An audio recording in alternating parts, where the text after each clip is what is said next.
part of your platform, and I want to ask you, just give me sort of a true or false on these. Abolish the Senate.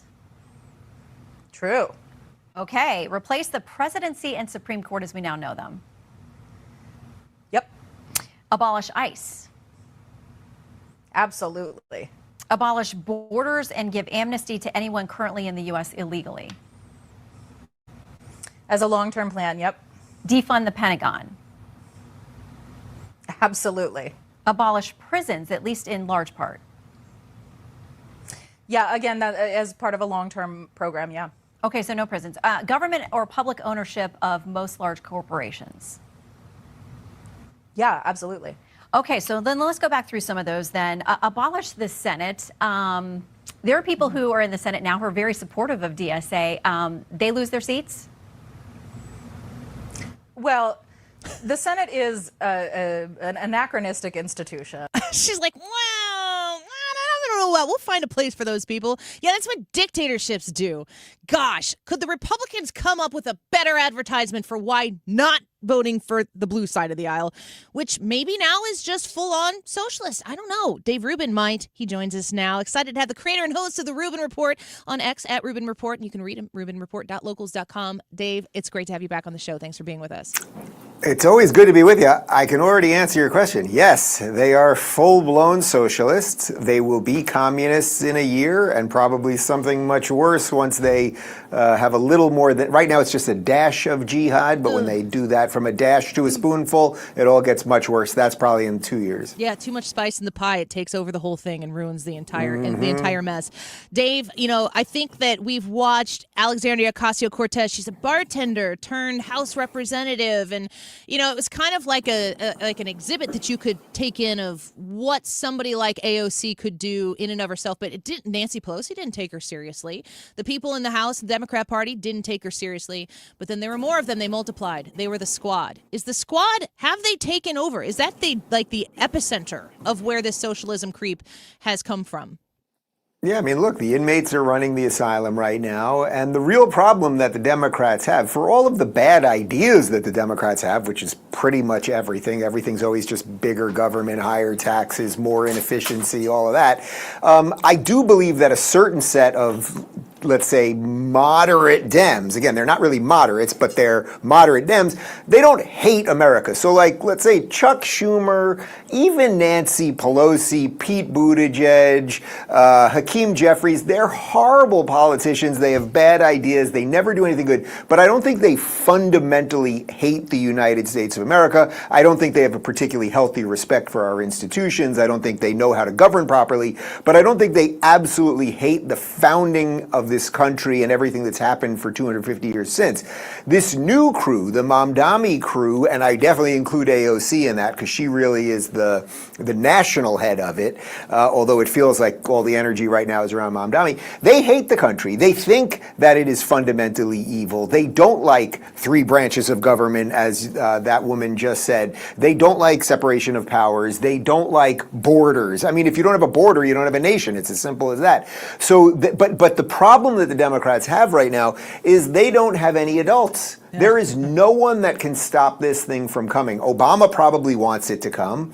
And, Bill and Hillary, again, I don't think they hate the country. Obama maybe does. I don't think Bill and Hillary hate the country, but they have no influence anymore. So there is nobody left to do anything to stop it except for poor John Fetterman. And I hate to tell him, but maybe he's listening. John, you will be one of us in about a year. Yeah, you already are. You just have to identify as one. That's kind of how it works now, right? Dave Rubin speaking with us right now, host of the Rubin Report. I think to myself about some of my friends, people who are a lot of our people in our social circles who don't do what we do for a living are repulsed by all of it. And then they dip in a few weeks before the elections happen, and then they care, and then they realize, yeah, I really hate this.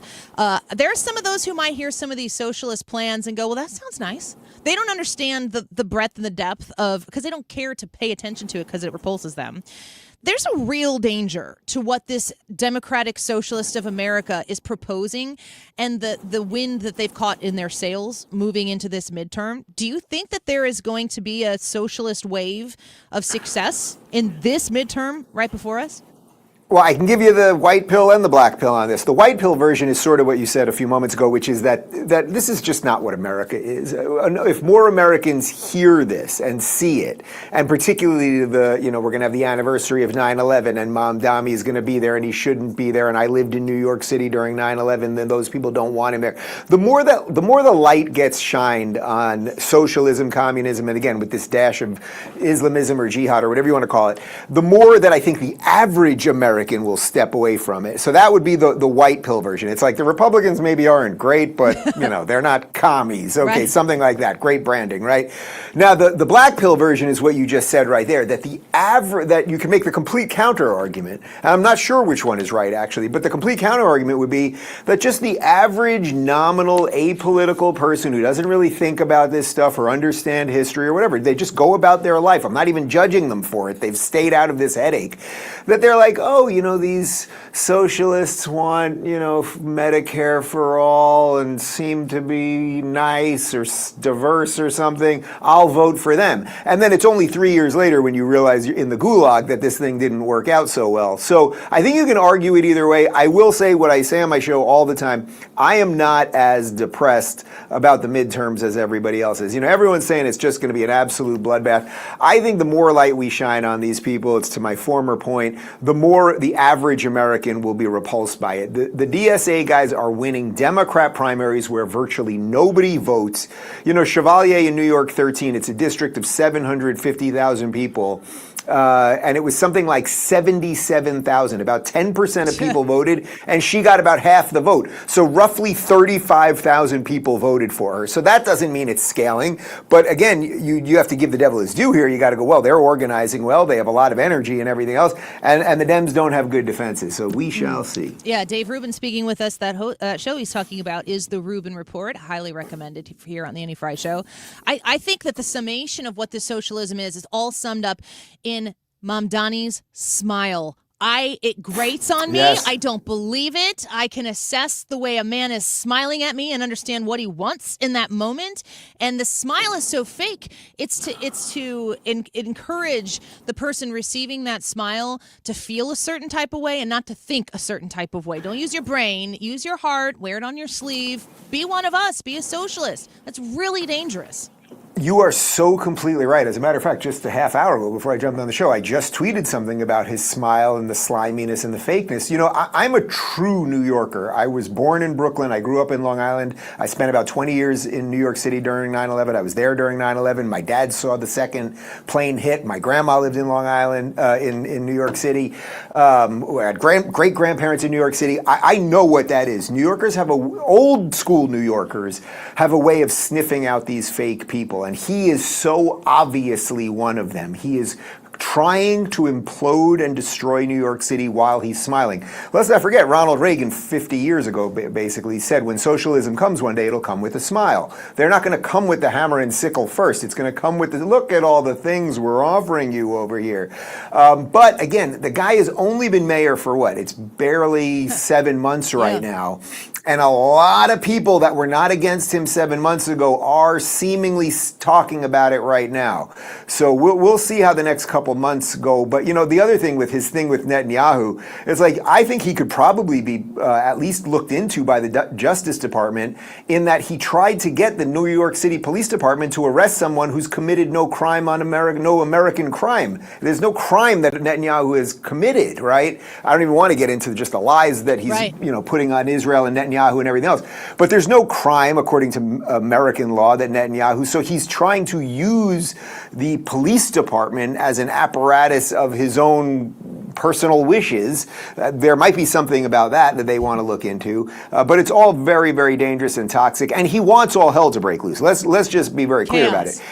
What he wants is when that UN General Assembly comes and Netanyahu shows up, he wants all hell to break loose, and he wants the New York City police officers to have to be fighting with the citizens, so then he could say, see, Netanyahu got the New York City police officers to attack you. He is trying to destroy New York City, period. Yeah, it is reminiscent to me. I can't ever stop thinking about it, of Bane in The Dark Knight. Yes. He's like, I'll give the city back to its people. And everyone's like, yay. Like, especially the prisoners. They're like, we'd like to come back out there with the people. And then he opens, whatever.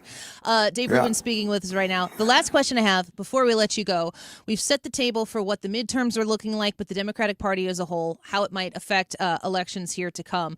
What do the Republicans need to do to message against the sneaky, snarky smile of socialism that's crept into the Democrat Party? If I, for 1 second, I can't give up the opportunity to do my Bane impression Please. here. You know, what does he say? What does he say to Batman? He goes, you visited the darkness. I was born in it, which is, I'm pretty sure that means he was from Uganda. Sorry, what was the question again?